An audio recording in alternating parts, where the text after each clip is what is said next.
Eskerrik asko, sailburu.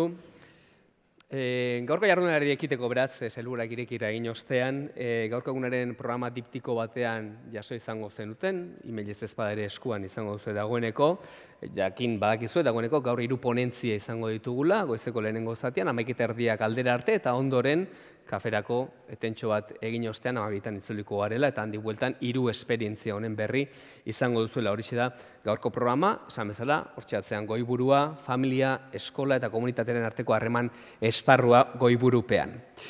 Eldizaiun beraz, haintzun ere gaiari, lehenengo ponentziara etorriko gara, izan ere irakaslei, zuoi, asko eta asko zuei, ahalduntzeko tresnak eskaini nahi dizkie lehenengo hizlariak. Irakasle eskaini nahi dizkie ahalduntzeko tresnak. Bai baitakigu irakasleak ezinbesteko direla euskararen erabilerarako eremu seguruak sortzeko zeregin horretan. Nola indartu espazio horietan euskara badaukaten ikasleen papera eta nola erakarri eta erabilera sustatu areagotu euskal hiztun berri direnen artean. Hori izango litzateke ponentzia honetako lehenengo galderatako bat, eta bigarrena zein aukera zabaltzen diren, aurretik aipatutako lan hori, erakarpen lan hori, eremu hori sortzeko lan hori ondo egiten bada, zein aukera zabaltzen diren. Eta zuen baimenarekin Marina Masalle aurkeztuko dizuet, eta zuen baimenarekin katalanez ere saiatuko naiz. Marina Masalle ens parlarà a continuació del paper del professorat en l'apoderament lingüístic, en aquest cas en basc, entre joves de diferent origen lingüístic, un paper generador d'oportunitats com el de la cohesió social, superant desigualtats. Beraz, Marina Masalle gaur gurekin, datorrela Marina. Lehenengo ponentzia gazteleraz izango da, primera ponencia de Marina Masalle en castellano, el papel del profesorado en el empoderamiento lingüístico, superar desigualdades desde el aula. Bera, dakizuen bezala, filologo eta ikerlari kataluniarra da, eta bere lan esparrua katalanaren baitan egin du.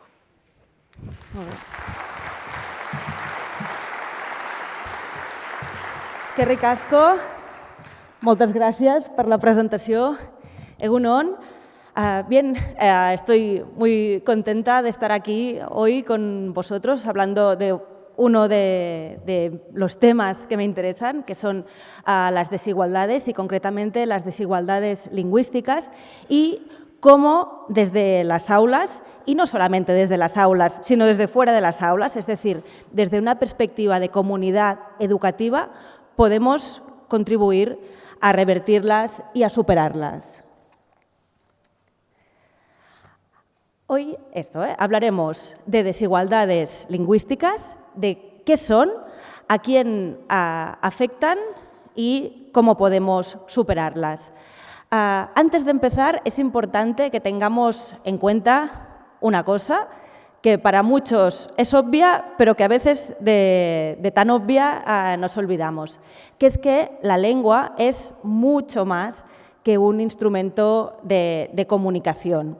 Cuando alguien nos diga las lenguas son solo para comunicarse, ya mejor ponerse en guardia porque probablemente lo que va a decir después será algún tipo de afirmación que reafirmará las jerarquías lingüísticas entre lenguas dominantes y lenguas minorizadas.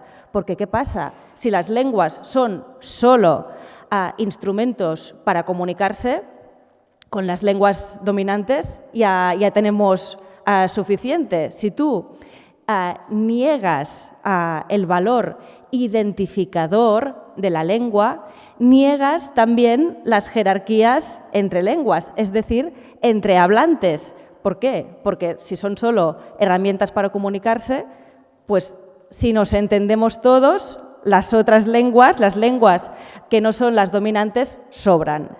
Por lo tanto, sabemos que la lengua es, sí, una herramienta para comunicarse, pero es muchas otras cosas. Por ejemplo, es una práctica social que está imbricada en las relaciones de poder, esto me lo pondré aquí, así, en las relaciones de poder y en la construcción de desigualdades. La lengua está por ahí, no es la causa, pero está por ahí. Es también un elemento que posiciona socialmente, es decir, la manera como hablas, la lengua, pero también cuestiones de registro, cuestiones de variedades dialectales, indican quién eres y también quién no eres, que también es muy importante, en las dinámicas sociales. Por lo tanto, la lengua te posiciona. La lengua es identidad social. Y finalmente, la lengua es un recurso que facilita el acceso a otros recursos que pueden ser económicos, trabajos, por ejemplo, sociales, el hecho de pasar a formar parte de círculos de socialización que tú puedes encontrar atractivos, y también de acceso a recursos simbólicos, ¿vale? Los que tienen que ver, por ejemplo, con el arraigo, con el hecho de sentirte miembro de una sociedad, de una comunidad. Por lo tanto, la lengua es mucho más que un código para comunicarse. ¿Qué pasa en los contextos pues, como los de Cataluña, como los del País Vasco, en los que hay un contexto de multilingüismo con, en este caso, dos lenguas oficiales, pero en los que una de estas lenguas es una lengua históricamente minorizada, por lo tanto, es una lengua subordinada. Aquí las desigualdades se manifiestan de dos maneras. Por un lado, los hablantes de la lengua subordinada, en este caso el euskera.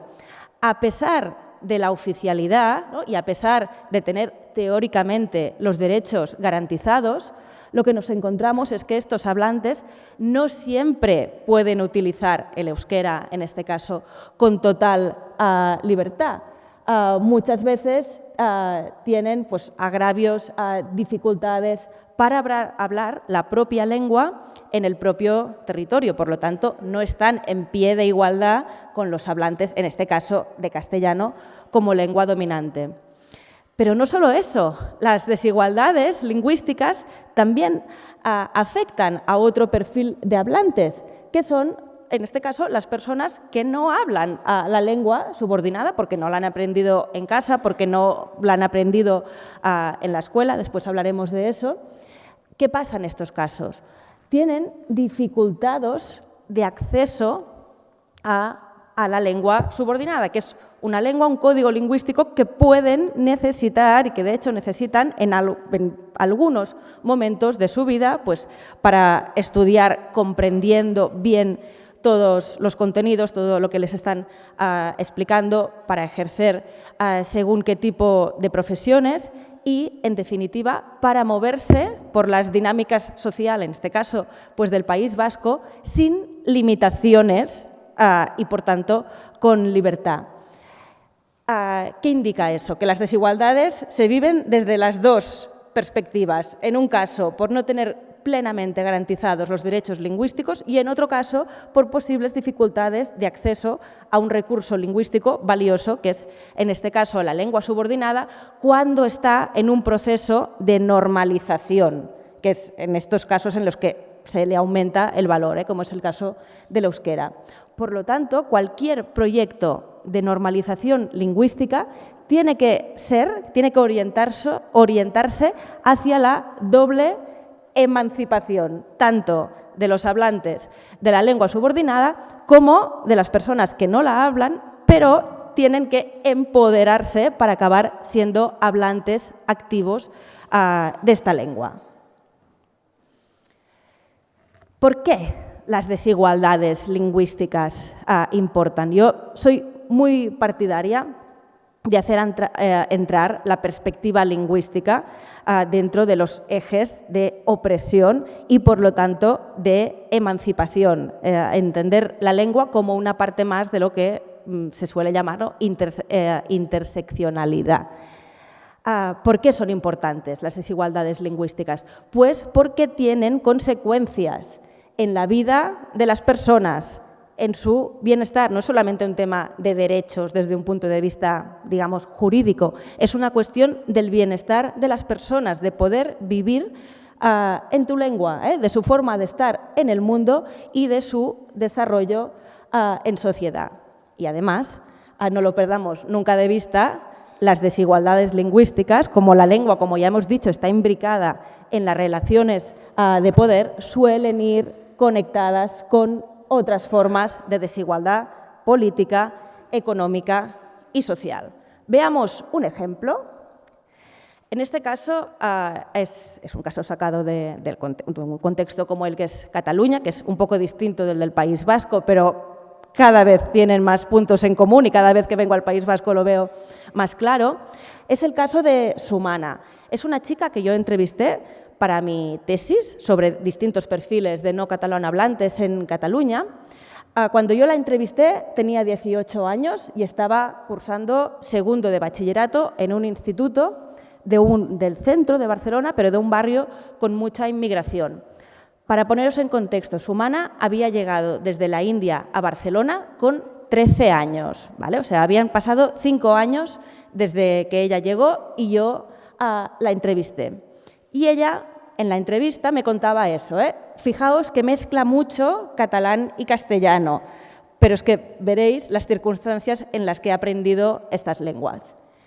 Ella me dijo, solo es 6 meses en l'aula d'acollida, solo estuvo 6 meses en l'aula d'acollida, que sabéis que son, ¿no?, pues unas clases específicas de lengua para alumnos que llegan en formato de matrícula viva, que llegan durante el curso. Ella estuvo 6 meses en l'aula d'acollida y després me han dicho, tú sí que podías, tú has, no sé, has aprendit, que en catalán sería has après, has aprendit catalán. ¿Vols estudiar en segon d'ESO? Només dijo esto y ya está. Diu, no sé, diu, jo ja és veritat que no puedo, porque no he aprendit molt. En 6 meses, viniendo de la India, por lo tanto, sin hablar lenguas romances como el catalán y el castellano, no tienes tiempo de aprender bien, no una, sino 2 lenguas, ¿no? Ella ya veía que esto de ir a segundo de eso después de 6 meses no lo veía muy claro. Después, más adelante, en la entrevista me decía, la gente no habla, no le habla a ella. Digo, no, es que cuando estudiaba en el Instituto X, allí no habla, solo habla hindi y punjabi. No hablaba ni catalán ni castellano porque no hay alumnos de catalans de estos países. Todos sus compañeros son pues, de la zona de donde viene ella. Solo extranjeros. Yo no habla en 5 años ni español ni catalán, pero alumnos solo de hindi, del Pakistán, de India o de Bangladesh, solo. Y en patio también parla eso, solo hindi. Me gustaría, que es la clave de todo, me gustaría poder hablar con otras personas que parlan catalán o castellano, pero no tengo ninguna. Aquí vemos cómo Sumana está como en un círculo en el que se entremezclan distintos tipos de desigualdades económicas. Para empezar, sus padres trabajaban limpiando platos en un restaurante de Barcelona. Sociales, ella vive un proceso de descapitalización social respecto a la India y lingüística. Ve que los recursos lingüísticos que eran muy valiosos en la India, por ejemplo, ella hablaba bien inglés, pues en Barcelona no le sirven, ¿no? Y entonces entramos en un círculo de personas que tienen pues, pocos recursos económicos, pocos recursos sociales, pocos recursos simbólicos desde el punto de vista del prestigio social y pocos recursos lingüísticos. Y veis que tiene problemas de acceso tanto al catalán como al castellano. ¿Por qué? Porque tiene problemas de acceso a personas que hablan estas lenguas. Siempre quienes hablan son pues, los profesores, es alguien que no son iguales, ¿no? Por lo tanto, esto también son desigualdades lingüísticas y van muy conectadas a otros tipos de desigualdades. La aspiración de Sumana es todavía estudiar enfermería en la universidad. ¿Pero qué me decía? Que lo veía un poco negro, porque para empezar no entendía bien los contenidos, lo que le explicaban en clase a los profesores.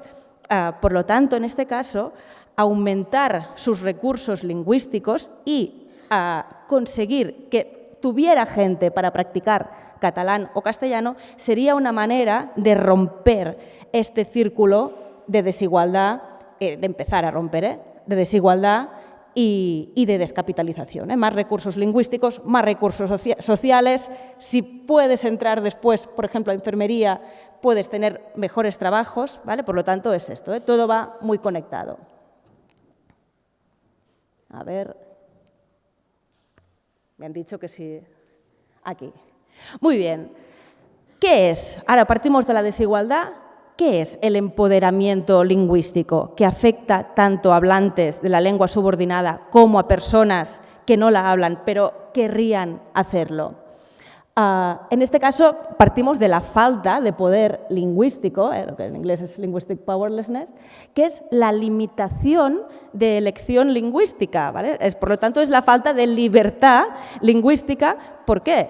Tú, a veces cuando se habla de elección, de libertad de elección lingüística para justificar la elección solo de las lenguas dominantes, aquí hay que poner sobre la mesa una cosa, que es que tú solamente tienes libertad para escoger la lengua que quieres cuando hablas más de una. Si solo hablas una lengua dominante, no escoges, ¿vale?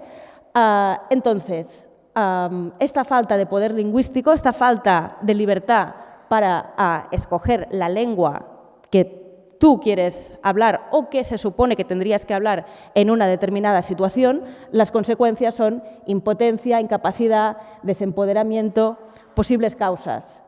Falta de conocimiento, no la sabes o no la sabes bien, o la sabes, puedes hacer una redacción sobre el fin de semana en esta lengua, pero no te sientes cómodo en registros coloquiales, por imposición legal. Esto aquí, pues, durante el franquismo lo vivimos, tanto catalanes como vascos, pues, en propia piel. Falta de disponibilidad lingüística de las organizaciones. Esta es la principal causa hoy en día. Hoy en día, en principio, tenemos los derechos más garantizados que en épocas pasadas, pero aunque tú, en teoría, tengas el derecho de hablar en vasco o en catalán en todos los sitios, si el otro no tiene el deber de entenderte, tú ya puedes ir hablando, que si los otros no tienen el deber de entenderte, pues no podrás ejercer estos derechos. Por lo tanto, en el caso de las organizaciones, es decir, comercios, instituciones, etcétera, es igual de importante que a la cuestión legal para garantizar estos derechos lingüísticos, y en algunos casos hay también impedimentos ideológicos. A veces se produce en algunos perfiles de personas que no hablan la lengua minorizada una especie de autobloqueo al acceso a la lengua, en el sentido de no, a mí no me hables en euskera que no lo entiendo, o no me hables en catalán que no lo entiendo. Por lo tanto, de esta forma tú te autobloqueas el acceso a este recurso. Aquí partimos, pues, del desempoderamiento. ¿Y qué es el empoderamiento lingüístico? Que es lo que se tendría que trabajar desde todos los ámbitos, pero hoy concretamente estamos hablando de comunidad educativa. Pues es el proceso mediante el cual las personas, individuos o colectivos adquieren confianza, herramientas, derechos y oportunidades para utilizar una lengua con seguridad, reconocimiento, eficacia en todos los ámbitos de la vida social. Para esta definición me ha ayudado ChatGPT, que ha sido la definición que más me ha convencido de todas las que he encontrado sobre empoderamiento lingüístico. Por lo tanto, recursos, oportunidades de uso para poder utilizar la lengua en espacios seguros, ¿vale? Con seguridad, ahora hablaremos de ello, con reconocimiento, y esto vale sobre todo para las personas que son nuevos hablantes de la lengua. Supongo que aquí en el País Vasco también pasa, pero en Cataluña esto pasa mucho, que es que hay personas que han aprendido catalán, ya sea en el sistema de enseñanza, en los cursos para adultos o incluso en algunos casos pues en la calle hablando, pero cuando a los catalanohablantes les notan un acento que no es del todo nativo, o si tienes un fenotipo o una manera de vestir que indica que eres de fuera, a la gente automáticamente les habla en castellano, incluso cuando estas personas están hablando en catalán. ¿Qué pasa en estos casos? Si a ti no te reconocen como miembro del grupo catalanohablante, si el resto de miembros del grupo no te reconocen como tal, no te sale a cuenta la inversión de aprender una nueva lengua. Es muy frustrante que tú quieres pasar a ser miembro de un grupo, en este caso el catalanohablante, y el resto de miembros del grupo no te reconozcan como tal. Por lo tanto, es importante reconocer los nuevos hablantes de lenguas minorizadas como eso, como hablantes. Muy bien, ¿cómo lo hacemos esto? ¿Cómo lo hacemos y cómo lo hacemos además en paralelo? Es decir, empoderar a las personas que hablan euskera pues, desde casa o que lo han aprendido ya desde muy pequeños para que lo mantengan lo máximo posible siempre que les entiendan y a la vez empoderar a las personas que no lo traen de casa pero que lo han aprendido, pues, por ejemplo, en el sistema educativo. En primer lugar, haciendo políticas, lo hablaba la consejera, abiertamente favorables a las lenguas minorizadas en el marco de sociedades democráticas e igualitarias. Si tú quieres que la gente tenga libertad para escoger la lengua que quiere, tienes que darle estos recursos lingüísticos. Y aquí me pregunto, ¿quién hace la política lingüística? Pues mucha gente, ¿eh? A veces, por lo menos en Cataluña, a veces nos movemos en la dicotomía de que o todo lo hacen las instituciones, que todo depende de la Generalitat y, por lo tanto, si la cosa no funciona, solo se critica a la Generalitat, y después algunos sectores se van al otro extremo, que es que el catalán, el lema es un poco el catalán depende de ti, ¿no? Como muy centrado en el individuo y tú representa que tienes que ponerte como la capa de superhéroe lingüístico y hablar catalán siempre en todos los sitios. Y entonces esta dicotomía instituciones-individuo muchas veces no acaba de funcionar. ¿Qué nos dice la investigación sociolingüística? Que los cambios significativos en usos de la lengua se dan en el día a día, en las relaciones y en los vínculos que tú tienes con la gente con la que estudias, con la que trabajas, con la que te vas a practicar deporte, con la que te vas de excursión. Por lo tanto, la partida importante se juega en la vida cotidiana. ¿Por qué el euskera o el catalán se han mantenido a lo largo de la historia, a pesar de etapas de prohibiciones, represión, etcétera? Pues porque la gente lo hablaba en el día a día. Por lo tanto, la partida se juega en la vida cotidiana y en las personas con las que tienes relación en tu día a día. Por lo tanto, estas políticas, ¿qué tienen que hacer? Garantizar los derechos de los hablantes de la lengua subordinada en todos los ámbitos. Esto también incluye la disponibilidad lingüística de las organizaciones para garantizar realmente estos derechos. ¿Y qué pasa esto? Estos derechos implican unos deberes por parte de los hablantes de las lenguas dominantes, lo que decíamos. Tú, el papel, ya te puede garantizar tu derecho a hablar euskera, que si el otro no te entiende, es papel mojado, ¿no? Por lo tanto, estos derechos implican unos deberes por parte de los hablantes de las lenguas dominantes, que es sencillamente, como mínimo, entender la lengua subordinada. Pero esto también implica la segunda parte, lo que decíamos antes, asegurar el acceso a la lengua minorizada. Y eso implica asegurar el acceso a las personas que la hablan y a los entornos en los que se habla. Hay que generar muchos más espacios facilitadores del uso del euskera. Quien vaya allí sepa que allí puede hablar euskera con tranquilidad y poner en práctica los recursos que puede haber adquirido en el aula y ponerlos en práctica fuera del aula y en comunidad. Y aquí hay un amplio potencial del ámbito educativo, formal, no formal e informal, para crear estos espacios. Ahí. Muy bien. Empoderar para utilizar más euskera.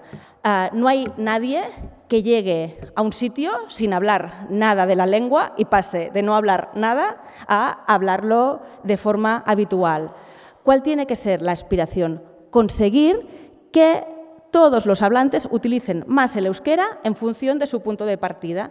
Es decir, que los que no lo hablan nada empiecen a hablarlo un poco, que los que lo hablan un poco vayan cada vez más, avancen hacia usos más bilingües, que los que hacen usos más bilingües avancen hacia usos cada vez más predominantes del euskera y que los que hacen usos habituales y predominantes de la del euskera avancen hacia usos que impliquen mantener la lengua siempre que te entiendan, ¿vale? Por lo tanto, los objetivos tienen que ser siempre progresivos.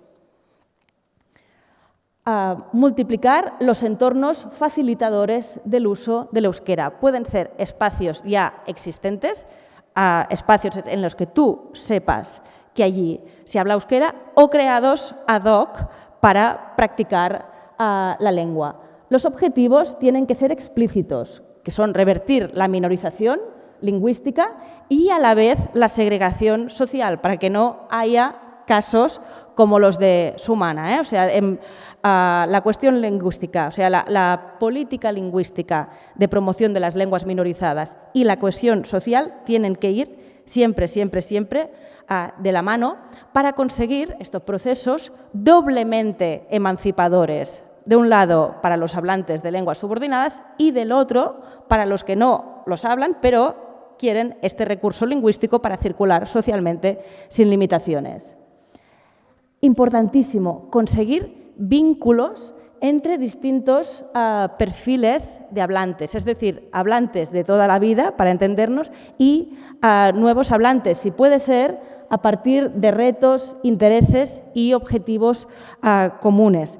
¿Qué tiene de importante el vínculo? Que generas una emoción positiva relacionada con esta lengua. Yo, en el caso de mi tesis doctoral, estudié esto, distintos perfiles de no catalano hablantes, y uno de los perfiles que estudié fue el de las personas que vinieron desde Andalucía, Extremadura, desde otros lugares del Estado español a Cataluña durante el siglo XX. Los que yo entrevisté no hablaban catalán, porque el tema era no catalano hablantes, pero si no mirabas la historia solo del individuo, sino que mirabas la historia familiar, veías que los que desde un punto de vista familiar, sus hijos, sus nietos, habían adoptado el catalán, eran, en primer lugar, los que habían avanzado socialmente en Cataluña desde un punto de vista de las condiciones materiales de vida, ¿vale? O sea, los que vivían mejor cuando yo los entrevisté que no cuando llegaron, y al mismo tiempo, y va muy relacionado, a los que tuvieron vínculo, contacto con catalanohablantes habituales, ya fuera, pues, en el caso de actividades extraescolares, en el lugar de trabajo. Es decir, cuando hay un vínculo con estos catalanohablantes, es cuando los hijos y los nietos de la inmigración española adoptaron el catalán. Yo siempre lo digo, tú cuando te identificas con una lengua o con una sociedad, no hay nadie, o muy poca gente, y muy ideologizada, que se identifique con Cataluña como país o con el catalán en mayúsculas como lengua. Tú te identificas con gente de carne y hueso con los que tienes un vínculo. Y es aquí cuando tienes una motivación real para hablar su lengua. Porque dices, bueno, si estos hablan esta lengua, catalán, euskera, y yo soy como ellos, desde un punto de vista de los círculos sociales a los que quiero pertenecer, pues me tocará hablar como ellos, ¿no? Por lo tanto, este vínculo afectivo es imprescindible para acabar hablando la lengua en el día a día. Por lo que respecta a los nuevos hablantes, reconocimiento y legitimación, lo que decíamos, no sirve de nada ser un nuevo hablante de euskera si el resto de hablantes de euskera no te reconocen como tal. Y al mismo tiempo, lo que decíamos, esta doble cara del empoderamiento, los hablantes de euskera como lengua familiar o los hablantes habituales, está bien que en estos espacios facilitadores del euskera practiquen el hábito de mantenerlo en las conversaciones siempre que te entiendan. Aquí, en el caso del euskera, tenéis un experimento social que a mí me gusta especialmente, que es el Euskara al día, que son unos días, ¿no?, en que se mantiene el euskera en las conversaciones siempre que te entiendan, ¿no? Y si no, pues llevas la chapa de háblame en euskera. Creo que lo querían cambiar esto de la chapa, pero en principio llevas la chapa, ¿no?, desde la oreja o la boca. Esto está muy bien hacerlo unos días en campaña, pero tendría que mantenerse siempre pues a lo largo de todo el año. Entonces, algunas estrategias por parte del profesorado. Estas son estrategias que utilizan, pues, en este caso, los profesores en Cataluña para crear en el aula estos espacios facilitadores del uso del euskera, que tienen que ser espacios seguros para el hablante. Este concepto de espacios seguros, que se coge de todos los estudios de género, en el caso de la lengua implican que tú sepas que en este espacio podrás practicar el euskera. Si no lo hablas en el día a día, podrás practicarlo sin que te corrijan todo el rato si no lo has pedido. Esto, estableciendo vínculos con personas que también lo hablan. En el caso del aula no, pero fuera del aula, en estos espacios, podríamos incluso aceptar que durante un rato, si te cansas de hablar euskera, pues hables castellano. Que a veces, aquí supongo que la mayoría, igual que yo, habéis crecido bilingües, hablando ya euskera y castellano, quizás otros no. En cualquier caso, en Cataluña sí que es, claro, lo más habitual es que los catalanohablantes crezcamos ya hablando catalán y castellano, y entonces a nosotros no nos supone un esfuerzo pasar de una lengua a otra, pero aprender una lengua es algo que cuesta mucho esfuerzo, mucho tiempo, y si habéis estado pues, en un país extranjero, sabéis que a veces es muy cansado. Pues no pasa nada si durante un rato pasas a hablar otra lengua y después ya volverás al euskera. Son sitios seguros desde este punto de vista, y también son sitios seguros para las personas que hablan euskera en el día a día, en el sentido de que allí pueden aprender este hábito de mantenerse en euskera. Por lo tanto, tenemos ya los espacios facilitadores y aquí algunas estrategias del profesorado que por ejemplo, Montserrat Cendra los ha sistematizado. Importante, el primer día. El primer día es súper importante porque es cuando se establece la lengua de relación, que en muchos casos será la lengua de relación que tendrán para siempre este grupo de personas. Por lo tanto, recomendable hacer juegos de presentación en los que ya se asegure que se afianza el euskera como lengua de uso. Actividades para conocerse. Este momento es clave, conocerse ya en euskera. Sobre todo, hacer énfasis en las actividades orales, ¿no? Pues adivinar personajes, ¿no? Aquel juego, ¿no?, de ponerte aquí un cartelito con un personaje famoso y pues, ir hablando hasta que lo adivinas. Imaginar historias con materiales mudos, hacer debates, recetas de cocina, ¿no? Y a veces hay gente que se graba, ¿no?, y después pues, se comenta en clase o se comparte con el resto de compañeros. Talleres de rap. En Cataluña se ha puesto muy de moda. Hay una entidad que se llama Barsambran, que va por los institutos y también por centros de formación de adultos, pues enseñando a hacer rap, a rapear en catalán, y es una manera también de trabajar otras habilidades sociales. Aquí tenéis un potencial enorme con la cuestión de los versolaris, ¿eh? O sea, seguramente se inventó antes en el País Vasco que en Cataluña. Juegos de rol. También, especialmente en el caso de los adolescentes, sabéis que en la sociedad actual esto de los retos se ve bien, por lo tanto, es relacionar el euskera con el hecho de superar retos. Por ejemplo, grabar vídeos para TikTok, hacer podcast y, sobre todo, potenciar el uso entre iguales.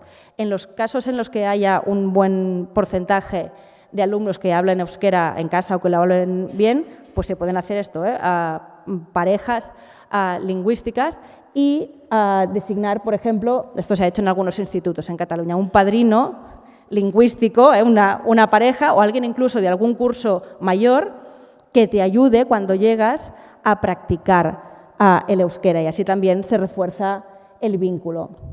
Aquí hay que tener en cuenta una cosa, que es que en el caso de Cataluña, el sistema de inmersión lingüística implantado desde los años 80 venía sobre todo del Quebec, ¿vale? Por lo tanto, la lengua era un pilar fundamental, prácticamente todo giraba en torno de la lengua.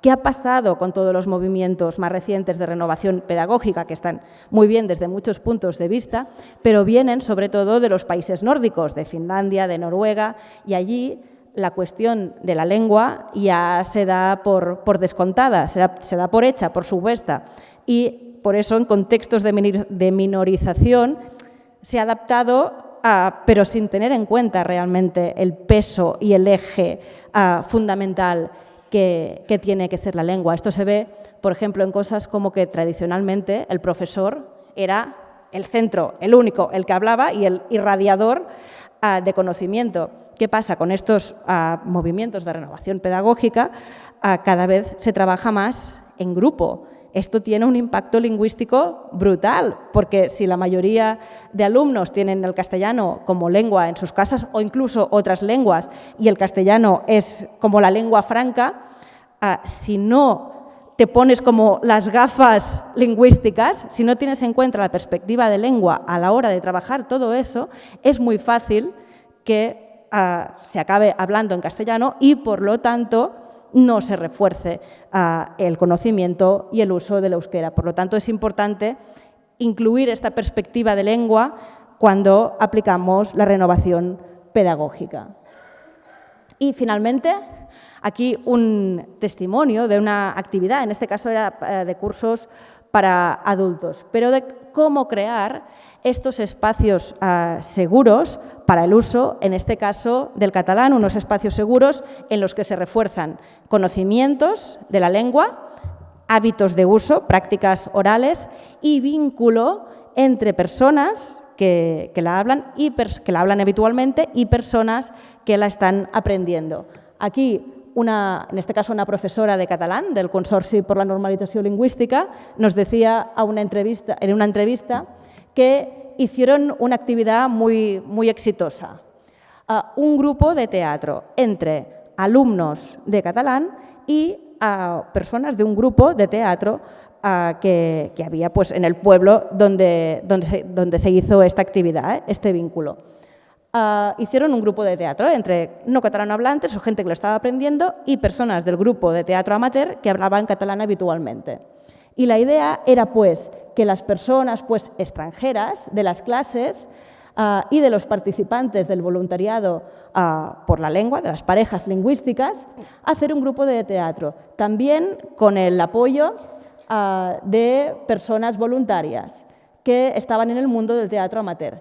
Claro, ¿qué se conseguía con eso? Se conseguía un vínculo brutal, porque en los ensayos todas las consignas, instrucciones que daban los voluntarios que lo llevaban, pues eran en catalán coloquial, justamente.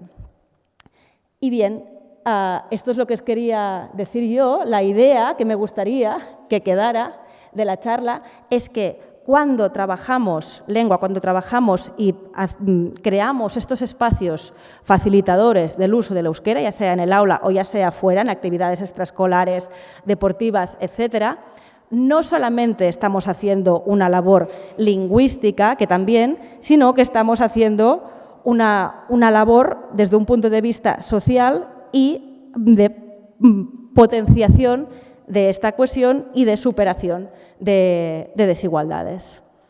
Y esto es lo que quería decir. Eskerrik asko.